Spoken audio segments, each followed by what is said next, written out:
masyadong malalim ang putik, tamang-tama. Maraming bato sa labas, hakutin natin lahat para may matulugan tayo. Takpan natin lahat ng putik. Opo, Nay. Sige po, Nay. Ate, wala na ba talagang tawad ito sa 1,500? Baka pwede pong bawasan kasi wala pa kaming hanap buhay, galing po kaming probinsya. Iha, wala na diba? Naghanap na kayo kung saan-saan? 2,500 na yung pinakamababa at ito ang pinakamura. Hindi na kayo talo dyan. Bigyan nyo na lang ako ng 1 month advance, 1 month deposit. Pag wala, hanap na lang kayo iba. Paano naman po tungkol sa kuryente?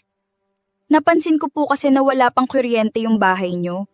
Kayo ang gagastos sa pagpapakabit ng kuryente? Ang dami ninyong tanong. Kukunin nyo ba o hindi? Kukunin po namin, iaabot po namin yung bayad bukas. Sige, alis na ako.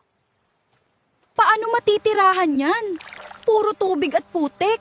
May mga daga at palakapay. Saan tayo matutulog nito? Grabe ang putik.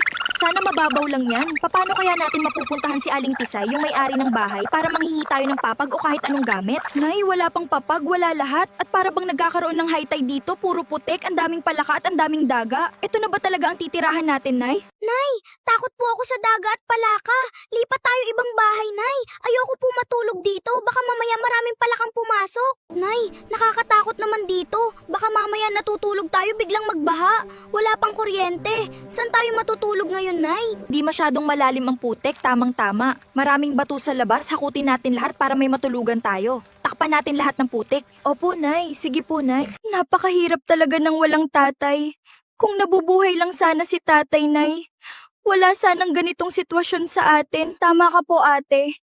Ngayon ko mas lalong naiisip na sobrang halaga ni tatay at lalong na napahalagahan ang lahat ng hirap at sakripisyo ni tatay. Miss na miss ko na nga po si tatay, Nay. Kung nandito siya, kahit mahirap, masaya sana tayo. Sana malampasan natin lahat ng pagsubok dito sa Maynila. Sigurado ako, nakabantay naman sa atin ang inyong ama. Hindi niya tayo pababayaan.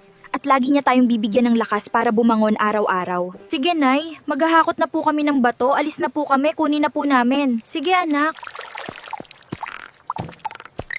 Hakutin natin lahat ng bato na yan para matakpan lahat ng hukay at putik. Para makatulog tayo habang maaga, simulan na natin. Sige po, umpisa pa lang ito ng pagsubok namin. Sigurado ako.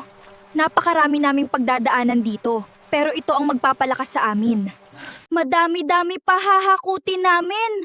Walang pahinga. Dapat tuloy-tuloy. Kailangan matapos agad para may matulugan kami at makapagpahinga.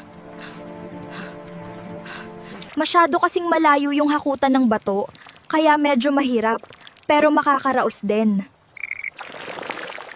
Malapit na, konti na lang, makakaraos na din.